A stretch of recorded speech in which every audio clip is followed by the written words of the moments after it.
So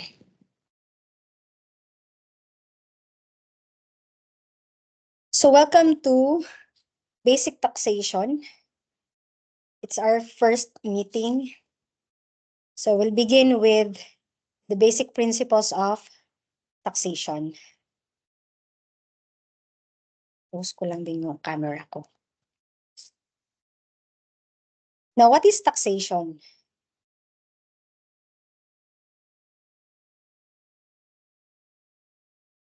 Under the law, taxation is defined as the process or means by which the sovereign, through its lawmaking body, imposes burdens upon subjects and objects within its jurisdiction for the purpose of raising revenues to carry out the legitimate objects of government.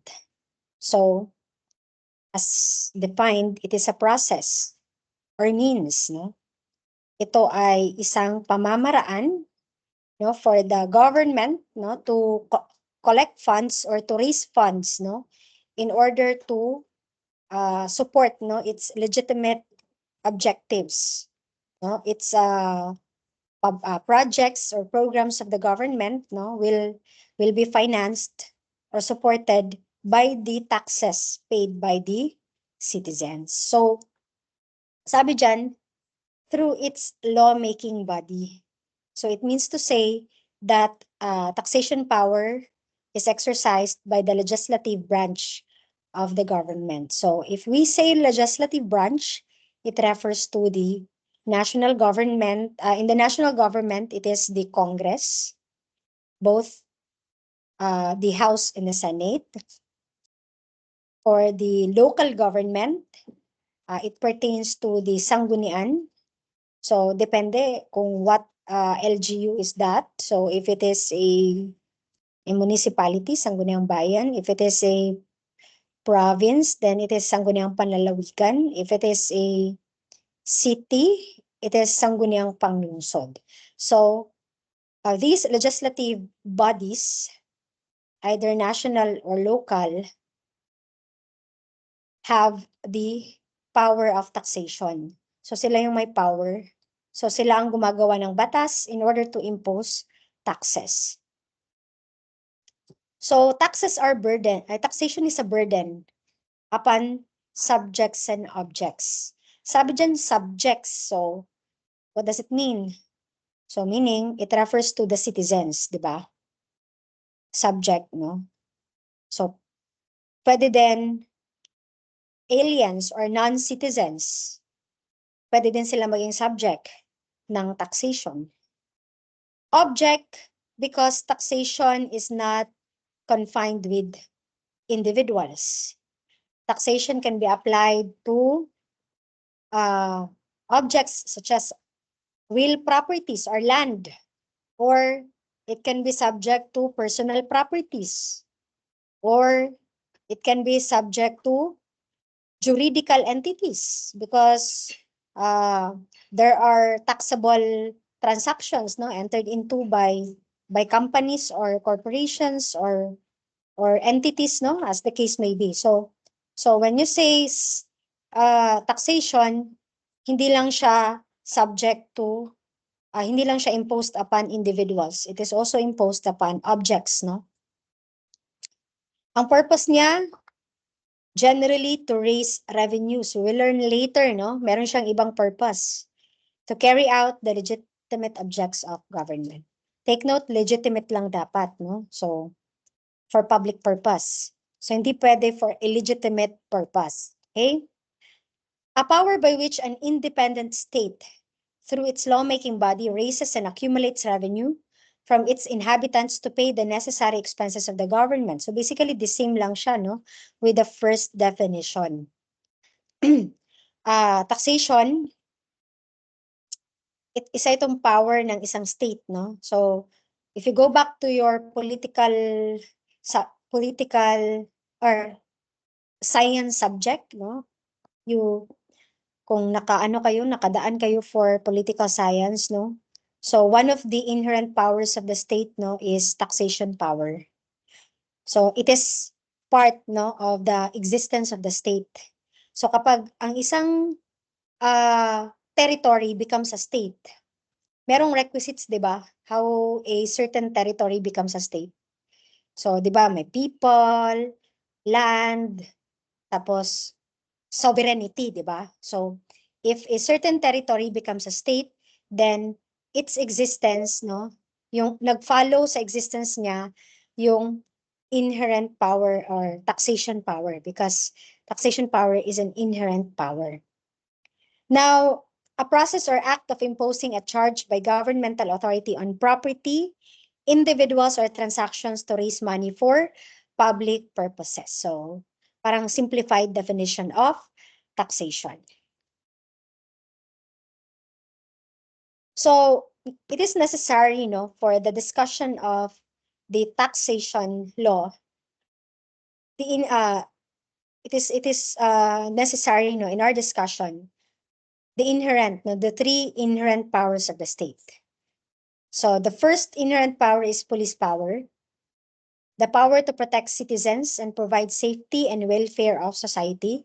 Parang we call this the power to regulate private acts of citizens, no? That's police power. For example, you cannot drive in the highway without a driver's license. So the imposition of driver's license or license fees, for you to secure a driver's license is an exercise of police power, because the state regulates now the use of vehicles, in public highways in order to protect citizens and to make sure that you are equipped with knowledge and skills to drive in the national highway or in public roads, to protect, to provide safety and welfare of the society or the people, So that's a form of police power. What what else? In the exercise of your profession, for example, you cannot exercise your profession as a nurse, as a doctor, as an accountant, an engineer without passing a licensure examination. And in that licensure examination, you need to pay for a fee, a certain fee, for you to be able to take the examination. So that is an exercise of police power in order for the state to ensure that you are capable or that you are parang prepared, You are equipped, with the necessary knowledge, to practice your profession. Okay, the other inherent power is eminent domain power. The power to take private property with just compensation for public use. So, in order for the government, to like construct bridges, make roads, construct public facilities, kailangan niya of course ng property or land, di ba? So, if ang government wala na siyang available na lupa or wala na siyang available property kung saan pwede niya i-construct yung projects niya, yung infrastructure projects, then the government can exercise the power of eminent domain. So, pwede siyang pwede niyang i-take yung mga private property kung saan maganda or kung saan talaga suitable yung government facility. Pero meron niyang requirements under the law. The government cannot just take private property at its discretion. So meron niyang requisites to follow. Like for example, it must be the most convenient. Parang wala na talagang ibang area na pwedeng kunin. Ito lang talaga. Like for example, for roads. So, walang ibang pinaka-accessible na area para i-construct yung road. Dun lang talaga na area. So, therefore, kailangan mo siyang kunin. Kailangan mo siyang i-take, for public purpose. Second is that it must be with just compensation. So hindi siya libre. The government should pay a compensation to the private owner. No? Of course, the compensation that is just, meaning what is reasonable and karapat-dapat under the circumstances. And of course, the public project or the the purpose, no, for which the power is exercised must be for public use, no? Hindi siya pwede for private purpose. There was a case before na ano daw, subdivision, the government parang kunin nila yung private property para gawing daan for subdivision project. So I think, I don't know, I forgot the ruling of the court, no? I think, para sa akin lang, it was declared unconstitutional because parang selected people lang, or parang for private kasi yung use niya kasi subdivision siya. So it was declared unconstitutional. It was held that it was not for public purpose. Pero it doesn't mean that if only a group few groups of people or few individuals can benefit from it, hindi siya necessarily or automatically na for private purpose. The fact that the public can access to it anytime they want, although hindi lahat ng tao ang dadaan doon, the Supreme Court still held na it is still for public use. So just review your constitutional law, no? Because doon yan yung extensive discussion on eminent domain power. Now we go to the very important power, no, for this subject, the taxation power. So taxation power is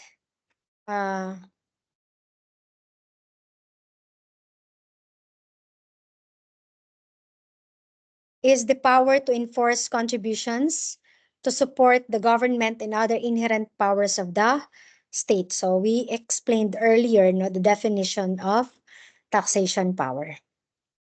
Now, what is the process? Kasi sabi natin, taxation is a process. So ano ba yung proseso sa taxation? First, we start with levying. When you say levying, it means imposition of taxes. You cannot impose taxes without a law. So kailangan po natin ng batas para ma-impose natin yung taxes. So dito papasok ang ating lawmaking bodies, legislative department, no? Kung sa national, again, sabi ko kanina, it is the Congress. Kung local naman, depende. So basta sanggunian, local sanggunian, no? To be general. So the act of levying is exercised by the legislative department. Now for after levying, so the next process is assessment. So assessment is an executive function. So this is exercised by the executive branch of the government, no? Particularly for the national government, ito yung Bureau of Internal Revenue and the Bureau of Customs. Kasali na natin dyan yung PAGCOR. Basta yung ahensya na nagkokolekta ng buwis, no? Ay, hindi pala kasali yung PAGCOR. PAGCOR is iba yun, parang fees yung sa kanila, no? Kasi ano yun games and amusement. So, BIR and Bureau of Customs, because these are the government agencies or the government bureaus that collect taxes, okay? And taxes, okay? So, after assessment, when you say assessment, it means you compute, no? You assess, no? I-compute natin magkano ba yung taxes na babayaran ng taxpayer or ng citizen. So, yan yung assessment process, okay? And it is exercised again by the executive department. Now, after assessing the tax, we go to collection. So both the assessment and collection processes are exercised by the executive branch. So sila yung nag-a-assess, nagko-compute, magkano yung taxes, and then sila din yung nagko-collect ng tax. So, yun siya ang process, no? Ng taxation. Purposes. So, the main purpose of taxation is revenue. Fiscal, no? Para makakollect tayo magkaroon tayo ng pera. Funding. Yan talaga yung main purpose ng taxation. So, however, revenue raising need not be taxation's sole purpose. So it can have a non-revenue objective and used as a tool to implement certain legislative policies. So what are the examples? Example, imposition of tariffs on imported goods to protect local industries.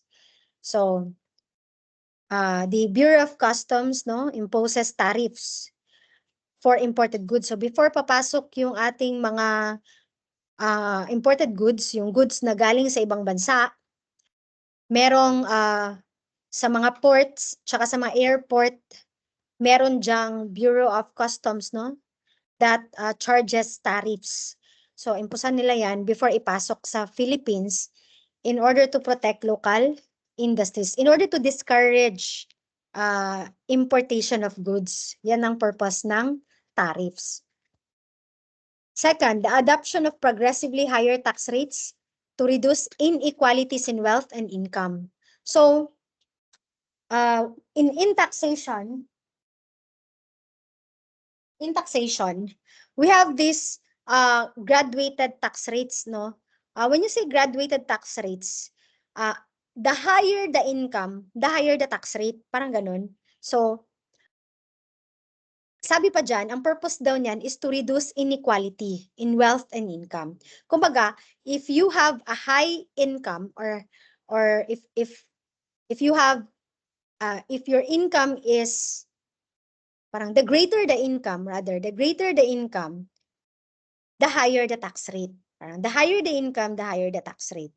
The lower the income, the lower the tax rate. So, ganun yung principle. In order to reduce inequalities in wealth, no? Na para kung malaki yung income mo, dapat mas malaki yung contribution mo sa government. Okay? Para mabigay siya as a form of service, public service, doon sa mga mas nangangailangan ng government service, di ba? So, yan siya. It is non-revenue or regulatory. The increase or decrease of taxes to prevent inflation or ward off depression. The levy of excise taxes on tobacco and alcohol products to discourage their consumption considered inimical to the society, di ba? We have, the government has increased the excise taxes on tobacco and alcohol products. Kasali dyan yung mga sweetened beverages like Coke, di ba? Biglang nagmahal yung Coke, yung mga Sprite, di ba? So, kaya ngayon marami ng mga zero, Coke Zero, tsaka meron ng mga Sprite Zero. I don't know kung may difference ba sa taxes nila. So let's figure it out, kung alin bang mas mahal, yung may sugar or walang sugar, 'di ba? So, yan siya. And even vehicles right now, like kung mag-purchase ka ng vehicle, mahal na din yung taxes, 'di ba? Yung excise tax natin sa vehicles. And right now, very recently lang, dati kasi yung mga pickup trucks, exempted sila from excise tax kasi yung purpose nila is for business. Hindi siya for luxury. Hindi daw siya luxury. Pero present kasi, parang naging luxury car na din yung mga pickup trucks, 'di ba? Ang gaganda na ng mga pickup trucks ngayon, no? So, hindi na talaga siya originally intended for business purposes lang. So, ginagamit na siya ng mga mayayaman, bumibili na sila ng mga high-end na mga pickup trucks, 'di ba? Like for example, Ford, ano nga yung mataas na raptor, yung mga, ewan ko pa, nung pangalan ng iba, di ba? So, ganon. Then the levy of idle land tax to encourage the full optimal use of land and discourage owners from maintaining idle land. So para mapugos or para mapilitan yung mga owners ng land to use their land, kailangan nilang kailangan mag-impose no ng idle land tax. Oh, di ba? Kahit hindi mo siya ginagamit. So ipapa-impose ng government para gamitin mo siya, no? So ngayon, magbabayad ka ng real property tax. Pero either way, whether gamitin mo o hindi, magbayad ka naman talaga ng real property tax, no? So ito yung mga examples natin for non-revenue or regulatory purposes. Pero mainly, the principal purpose talaga is to raise revenue. Otherwise, if the main purpose is to regulate the action, the act, then it is not a tax but an exercise of police power. The revenues generated may be for general purpose or for specific purpose. No, example, income tax. Yung income tax natin is for general purpose yan siya. Intended to finance the operations of both national and local government units through the national tax allotment. So, yung mga LGUs, nag-share sila sa national collection, no? Galing sa BIR tsaka sa Bureau of Customs. Merong share dyan yung LGU. Ang tawag natin dyan is the National Tax Allotment. Now, for Special Education Fund, this is a specific purpose. No, yung kinokolekta natin sa local government na real property tax, that includes a percentage that is intended for special education fund. I think 1%. 1%. So, parang half siya. Half ng binabayad mo na may horas will go to special education fund that will support the operation and maintenance of public school. So, gagamitin niya ng local school board, no? Sila yung magbabudget ng SEF for a certain year galing doon sa collection, no, sa real property tax. Kasi half of the collection sa RPT will go to the special education fund.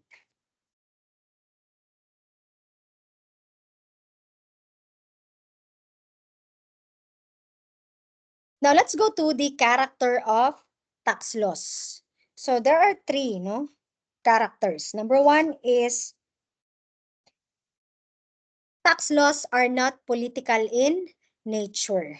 So, in the case of Hilado versus collector of internal revenue, the taxpayer tried to deduct in his tax return for 1951 a portion of his war damage claim which had been duly approved by the Philippine War Damage Commission but which was not paid. He argued, among others, that during the war and as a consequence of enemy occupation in the Philippines, there was no taxable year because during that period, internal revenue laws were unenforceable. So sabi niya, dahil may war, so suspended yung taxable year. So kung walang taxable year, edi walang babayaran na tax for that year. Kasi sabi niya, unenforceable daw yung internal revenue tax laws during war. So is the contention of the taxpayer correct? So the Supreme Court did not accept. So the answer is no. The Supreme Court did not accept this argument and held internal revenue laws were not political in nature and as such were continued in force during the period of enemy occupation and in effect were actually enforced by the occupation government. Tax laws were deemed to be the laws of the occupied territory and not of the occupying enemy. Next, tax laws are generally not penal in character. So tax laws are not penal in character. In a case concerning the validity of the War Profits Tax Law, Republic Act number 55, insofar as the same was being made applicable to war profits earned prior to its effectivity, the Supreme Court ruled the prohibition against an ex post facto law applies only to criminal or penal matters and not to laws which concern civil matters such as taxes or proceedings generally or which affect or regulate civil or private rights. Taxes on income are not subject to the constitutional objection because of their retroactivity. The universal practice has been to increase taxes on incomes already earned. So, this characterization, however, does not apply to the tax code provisions on penalty. So, with respect to the penalty provisions of the tax code, of course, bawal yung ex post facto law or bawal yung retrospective application. Okay? But with respect to all other provisions of the tax laws, for example, to the application, kanino siya mag-apply, yung applicability ng tax laws, hindi daw siya penal in character and therefore pwedeng mag-retroact. Retroact yung kanyang application. Third is, tax laws are special laws. Therefore, dahil special laws yung tax laws, it will prevail over general laws, such as the Civil Code. So in one case, no, decided by the Supreme Court, titled as Philippine Bank of Communications versus the Commissioner of Internal Revenue. So in this case, no, merong Revenue Memorandum Circular number 7-85 na inisyo yung Bureau of Internal Revenue. Tapos in that Revenue Memorandum Circular, the BIR prescribed a prescriptive period for the refund or issuance of tax credit. Kumbaga, bigyan ko lang kayo ng overview. Ano ba yung refund or issuance of tax credit? Ito siya actually, class, is kunyari na sobrahan ka ng pagbayad ng tax. So, pwede ka kasing mag-claim for refund. So, nasa batas kasi, meron kasing prescriptive period yung pag-claim natin ng tax refund or tax credit. So, ngayon, ang ginawa ng BIR, nag-issue sila ng Revenue Memorandum Circular. Ang nilagay nila doon na prescriptive period is 10 years, which is they followed the provisions of the Civil Code. Pero it was questioned kasi in the provisions of the National Internal Revenue Code, the prescriptive period provided therein is 2 years, not 10 years. So ngayon, there is a conflict between the provisions of the National Internal Revenue Code, which is the tax law, and the provisions of the Civil Code, which was used in the Revenue Memorandum Circular. So what happened in that case? The Supreme Court declared the Revenue Memorandum Circular contrary to law.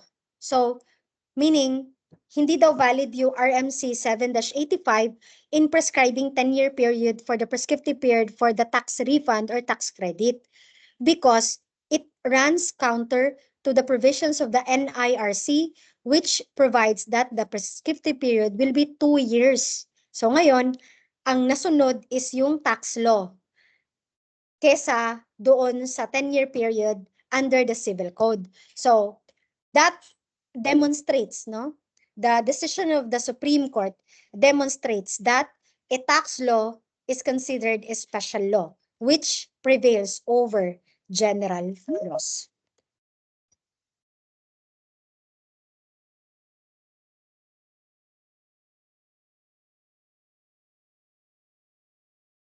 Now, let's go to principles, no? Principles in taxation. Number 1 is the no injunction rule. So, courts generally have no authority to enjoin tax collection. So, di ba, in some cases, we file for, kunyari, mag-file tayo ng action. Sometimes, sinasalihan natin ng injunction. So, parang, for example, no, in an injectment case, for example, kunyari, merong nag-usurp na tao sa isang property, tapos ngayon, gusto mong paalisin. So, nag-file ka ngayon ng ejectment case, let's say for example, ang tawag niyan? Kalimutan ko. Action for ejectment na lang. And then may sinali ka with prayer for injunction or mandatory, parang ano mo ba, naghingi ka ng order sa court na in the meantime, paalisin muna siya habang dinidecide pa yung case, parang ganun. Or ganito na lang, injunction means to stop to parang to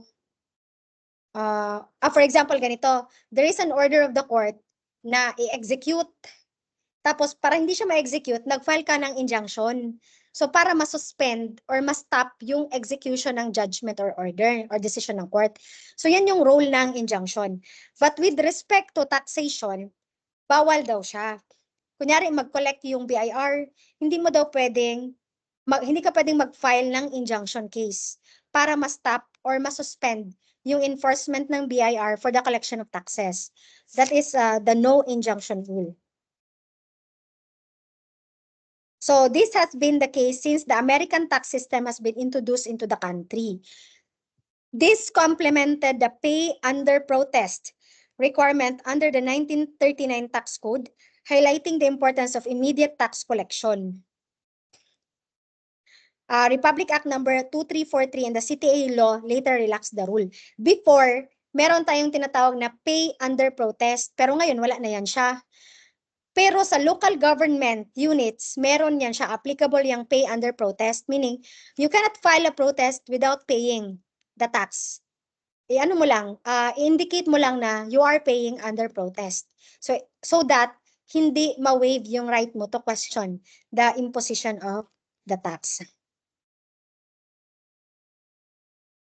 So presently, the Court of Tax Appeals is the only court meritorious with such authority to issue injunction. That is when there is already a case or a protest filed in the Court of Tax Appeals, no? However, it will only issue a writ of injunction if it determines tax collection may jeopardize both governments and taxpayers' interests. So, yung CTA, saka lang naman mapupunta sa CTA yon kapag meron ng protest. So, pag meron ng protest, na-file na siya sa Court of Tax Appeals, saka pa mag-i-issue ng injunction.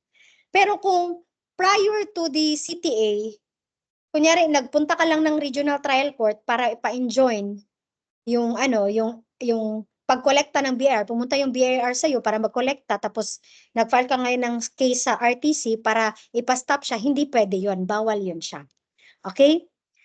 The principle of strict construction in the levy of taxes. So, tax statutes are in derogation of private rights, hence they shall be strictly construed against the state. So, strict construction against the state. Pero pag sinasabing exemption, strictly construed against the taxpayer. Then you have the non-transferability. So you cannot transfer your tax liability. So hindi pwede na i-assign mo yung iyong obligation. Okay? However, if namatay yung taxpayer, so the liability will now be transferred to the assets of the taxpayer, not necessarily to the heirs, no, in their personal capacities, but to the assets. So parang yun ang exception sa transferability. So hindi ibig sabihin na matay si taxpayer, hindi na siya liable to pay the tax. Pwede pa rin siyang magbayad or pwede pa rin siyang habulin, pero doon na sa kanyang estate, no. So exception yan sa non-transferability. So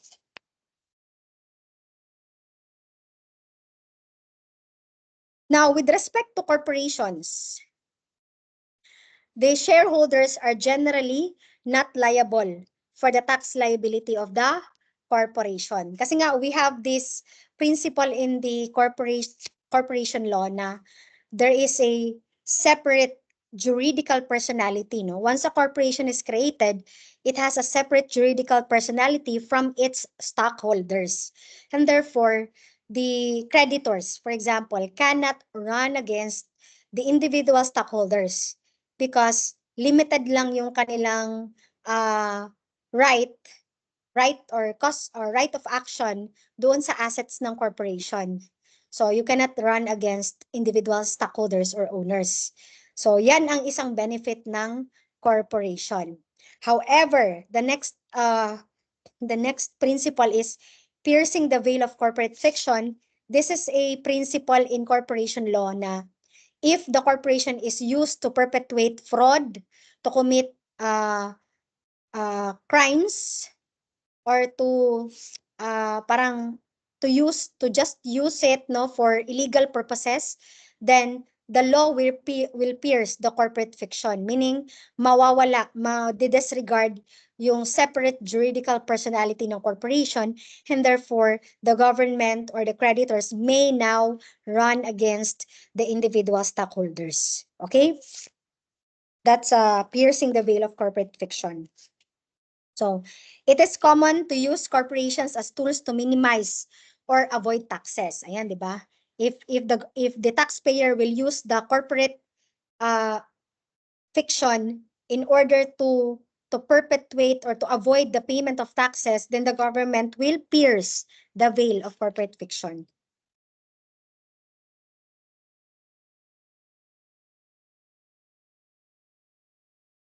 Next is no set-off or compensation rule. Taxes are not debts. Hindi siya utang. No? It is not a civil obligation. Okay? Ay, civil obligation pala siya, class, sorry. Civil obligation siya, pero hindi siya arising from contracts, no? Hindi siya contractual. The government and the taxpayers are not considered creditors and debtors of each other, no? When you say taxes, okay? And therefore, since they are not debtors and creditors of each other, compensation, no, as a mode of extinguishing an obligation does not apply with respect to taxation.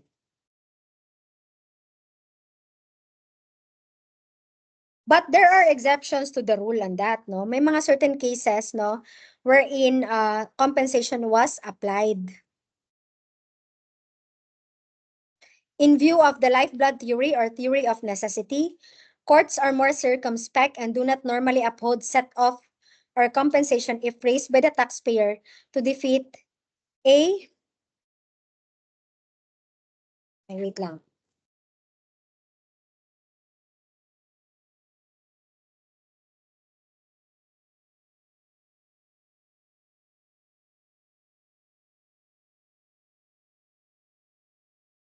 Okay. When did the Supreme Court allow the set-off of taxes? It was allowed in the case of Domingo versus Garlitos. No, since the government had not denied it owed the estate's claim, such claim has become overdue and demandable, as well as fully liquidated. So, in this parang isolated case, no, the Supreme Court allowed, no, the set-off of taxes. Now, next principle is the principle of exhaustion of administrative remedies. As a rule, a taxpayer cannot raise on appeal those issues it failed to raise at the administrative level. Actually, before you go to the court, for the Court of Tax Appeals, meron pang administrative process. So, punta ka pa ng BIR to file your protest, and then, if denied, meron pang mga motion for reconsideration, and then aakyat pa ng regional office, ng national, before yan mapupunta sa Court of Tax Appeals. So that is how exhaustion of administrative remedies is demonstrated. Now, the principle of non-estoppel against the government. So, as a rule, neglect or omission of government officials should not prejudice the government. So kung na-omit or hindi nakapag-kolekta yung mga government officials, it should not prejudice, no, the government. In Vera versus Fernandez, the Supreme Court explained the rationale behind this principle. Unlike in the case of private persons who may be made to suffer on account of their own negligence, government officials cannot be burdened with a similar presumption on matters not of their own personal concern. Ayan. This is also rooted in the notion that the king can do no wrong. Thus, the prolonged practice of the BIR cannot validate an erroneous application and enforcement of the law. So kung nagkamali yung mga government officials, hindi daw dapat i-take against the government. The government should not be estopped by the acts of its officials. So yan yung ibig sabihin ng non-estoppel against the government. And lastly, the application of American courts interpretations. Kasi sabi pa nga, our tax laws are primarily of American origin, and therefore we parang kumukuha tayo ng interpretation also, no, from the American court. So we can use it, no, in the interpretation of our tax laws.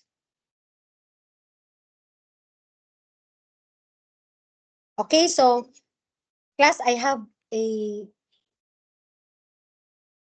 for a while.